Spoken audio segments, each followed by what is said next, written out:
उत्तराखंड में निकाय चुनावों को लेकर शंख बज चुका है, जिसकी शुरुआत ओबीसी आरक्षण के अध्यादेश को मंजूरी मिलने के बाद सरकार ने आरक्षण की नियमावली तय कर दी है, जिसे लेकर शहरी विकास विभाग ने अधिसूचना जारी कर नगर निगम, नगर पालिका और नगर पंचायत के अध्यक्ष पद पर आरक्षण की स्थिति को लगभग साफ कर दिया है। हालांकि अंतिम सूची जारी होने से पहले एक हफ्ते का समय आपत्ति के लिए तय किया गया है। वहीं आरक्षण पर तीखी प्रक्रियाएं सामने आने लगी हैं। विकासनगर से भाजपा विधायक मुन्ना सिंह चौहान का बयान सामने आया है। उनका कहना है कि उनके क्षेत्र में हरबटपुर और विकासनगर नगर पालिका परिषद विकासनगर में अध्यक्ष के आरक्षण की जो अंतिम सूची प्रकाशित हुई है, उसमें विकासनगर को अनुसूचित जनजाति के लिए आरक्षित किया गया है, जिसे लेकर वो सहमत नहीं है। नहीं, मुझे सब जगह की तो टिप्पणी करने की आवश्यकता नहीं है। मैं केवल अपने क्षेत्र के जो लोकल बॉडीज है, जिसमें हरबटपुर और विकासनगर है, तो उसमें नगर पालिका परिषद विकासनगर में अध्यक्षों के आरक्षण की जो अनंतिम सूची प्रकाशित हुई है, उसमें विकासनगर को अनुसूचित जनजाति एसटी के लिए आरक्षित किया गया है। ये आपत्ति, इस पर हमारी आपत्ति है, क्योंकि मेरी जानकारी के मुताबिक प्रदेश में खटीमा, धारचूला, नानकमत्ता, मुंशियारी और विकासनगर ऐसे यूएलबीज है जहां जनजातियों की आबादी है, सिग्निफिकेंट पॉपुलेशन है। लेकिन इसमें खटीमा और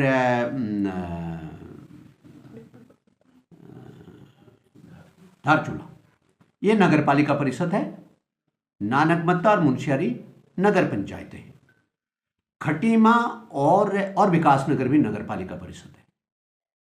तो ये जो तीन नगर पालिका परिषद है, खटीमा, धारचूला और विकासनगर, इसमें विकासनगर में जनजातियों की आबादी सबसे कम है, तो पहले ज्यादा आबादी वाले आरक्षित होंगे। खटीमा और धारचूला को उसको अनारक्षित दर्शाया गया और विकासनगर को आरक्षित कर दिया गया। तो ये मुझे लगता है कि बड़ी चूक है। जो नियत प्रक्रिया है, उसमें जो नियत प्राधिकारी है आपत्तियां सुनने के लिए, वो निदेशक नगर विकास है। इस सूचना के प्रकाशन के 7 दिन का समय उसके अंदर दिया गया आपत्ति दाखिल करने के लिए। पहले हम नियत प्राधिकारी निदेशक नगर विकास के यहाँ इसके ऊपर अपनी आपत्तियां दाखिल करेंगे कि विकासनगर अनारक्षित होना चाहिए, और यदि वहाँ पर हमारी आपत्तियां स्वीकार नहीं की जाती मतलब उसको, हमारी आपत्तियों को मान्य नहीं किया जाता है, तो फिर निश्चित रूप से हम हाईकोर्ट जाने पर भी विचार करेंगे। पक्ष के साथ साथ विपक्ष की भी तीखी प्रक्रियाएं सामने आई हैं। कांग्रेस प्रदेश अध्यक्ष करण मेहरा ने ओबीसी आरक्षण को निराधार बताया है। करण मेहरा ने कहा कि आरक्षण की प्रक्रिया पर हमारे प्रदत्त अधिकारों पर भाजपा ने बहुत बड़ा कुठारघात किया है। ऐसी नगर पालिका जिसमें 10,000 से कम संख्या एससी की है, उन्हें आरक्षण से बाहर कर दिया है। यह मौलिक अधिकार का हनन है और एससी के प्रति भारतीय जनता पार्टी की सोच का यह परिचय है। आरक्षण के मुद्दे पे महत्वपूर्ण 3 विषयों पे मैं बात रखना चाहूँगा। एक तो जो हमारे प्रदत्त अधिकार हैं संविधान से, या जो आज तक चलता रहा है, उस पर बड़ा कुठाराघात भारतीय जनता पार्टी और उसकी सरकार ने किया है। इन्होंने नगर पालिकाओं में, ऐसी नगर पालिकाएँ जिनमें 10,000 से कम संख्या एससी की है, उनको आरक्षण से बाहर कर दिया है। ये लोगों के मौलिक अधिकार का हनन है, और मुझे लगता है कि जो असली चेहरा है भारतीय जनता पार्टी का, एससी को लेकर इनकी जो सोच है, वो इससे परिलक्षित होती है। दूसरा, आरक्षण जो लागू करने का इन्होंने जियो जारी किया, उसमें मेरा ये कहना है कि हमारी विधानसभा की अवमानना है। जो 70 विधायक चुन के आए हैं विभिन्न क्षेत्रों से, जो जनप्रतिनिधि हैं, उनकी अवमानना है, क्योंकि सरकार ने पहले प्रवर समिति को विषय भेजा, और आप सब लोग इस बात के जानकार हैं कि प्रवर समिति को अगर कोई विषय जाता है, कोई बिल जाता है, तो ये आवश्यक हो जाता है कि उस बिल को 6 महीने के अंदर विधानसभा से पारित करना होता है, उसको पटल पर रखना होता है। लेकिन इस विषय पर कुछ नहीं किया गया। प्रवर समिति को सौंपा गया, प्रवर समिति ने रिपोर्ट अपने अध्यक्ष जी को दे दी होगी, ऐसा मेरा मानना है।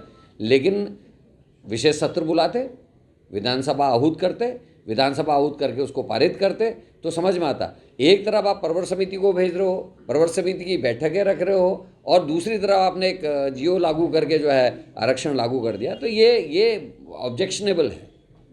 क्योंकि आपने प्रवर समिति को क्यों भेजा, इस बात को सरकार स्पष्ट करे, उनके प्रवक्ता, उनकी सरकार स्पष्ट करे।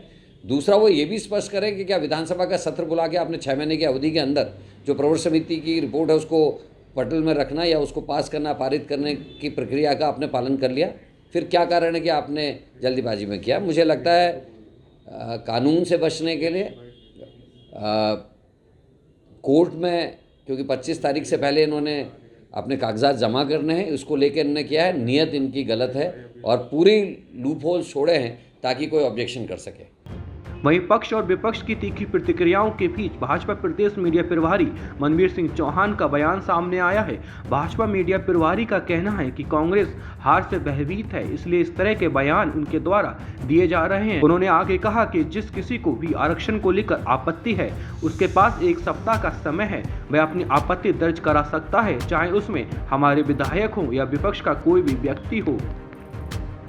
देखिए, सबसे पहले तो मैं ये कहना चाहूँगा कि जो निकाय चुनाव के लिए सरकार के द्वारा आरक्षण चार्ट जारी किया गया है वो विधि सम्मत है। जो एक्ट के तहत है वही जारी किया गया है, और किस वर्ग का कितना पूर्व से निर्धारित जो आरक्षण होता है उसी के तहत उससे बढ़कर ही आरक्षण दिया गया है, कम नहीं किया गया है।